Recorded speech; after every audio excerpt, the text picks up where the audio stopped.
Hi, this is Jason from Horrific Nightmares. Welcome back to the Terror in the Isles Challenge. This is the segment I've been doing with my good buddy, Joe the Horror Man, where we're going to examine films from Terror in the Isles. Not just the theatrical cut, but the television cut as well. Today we're going to be talking about The Shining. The Shining is a 1980 film which runs approximately 146 minutes. And is written and directed by Stanley Kubrick. Now, he passed away on March 7th, 1999, at the age of 70. He was responsible for Eyes Wide Shut, Full Metal Jacket, and A Clockwork Orange. Now, this stars Jack Nicholson as Jack Torrance. He was in Easy Rider, As Good as It Gets, and Batman.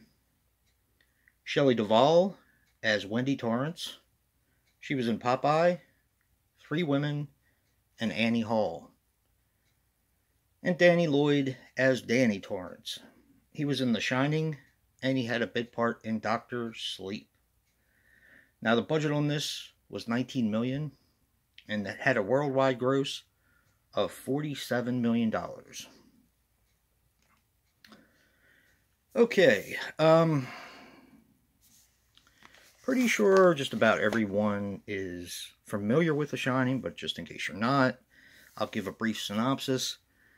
This is where the Torrance family, Jack, Wendy, and Danny, Jack gets a job at the Overlook Hotel during their off-season to be a caretaker at the hotel. And that's basically to keep everything up, keep the lights on so things don't go bad, and he also wants to write a novel while he's there, because the job doesn't really entail that much. So he figures he's going to have time to write the book he's always wanted to write. Well, isolation hits, and Jack starts to lose his mind, and that's pretty much where I'm going to leave it. Just in case there are people out there that still haven't seen The Shining. I don't think that there's many, but just in case.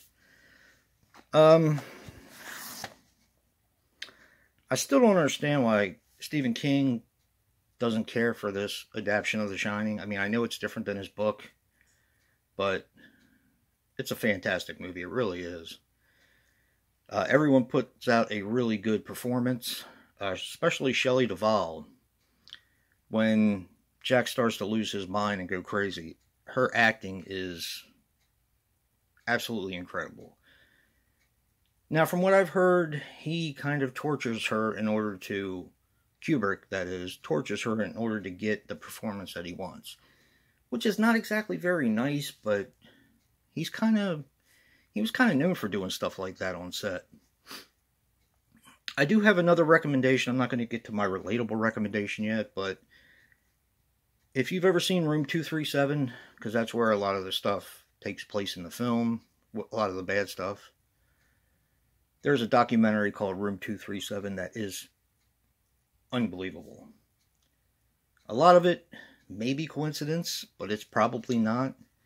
It's pretty mind-blowing. And yeah, it's a lot of Kubrick's things were intentional.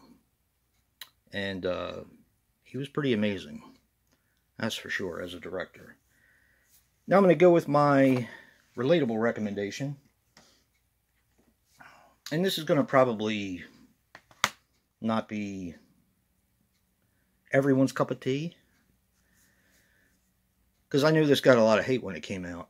Now, what I'm going to recommend is the director's cut, because that's the only cut I've seen.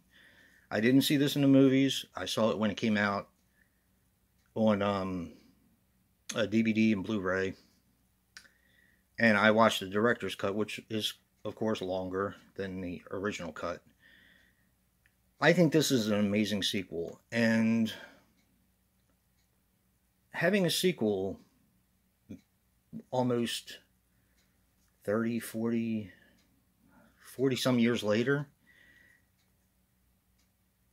or, yeah, a sequel to one of the most popular horror films ever made is kind of a ballsy move.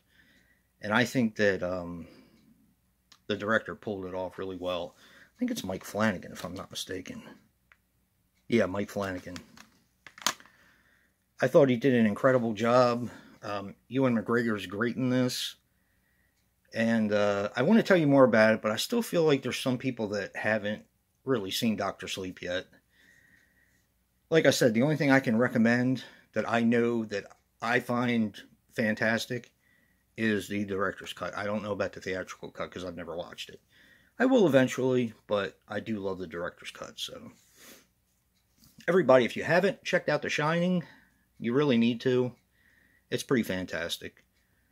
Check out Dr. Sleep. It is a really good companion piece to The Shining. I don't even like to say sequel so much as a companion piece. And don't forget to check out Joe's review and see what he picked as a recommendation. And if you like what you see in here, hit that like button and subscribe. And until next time, peace.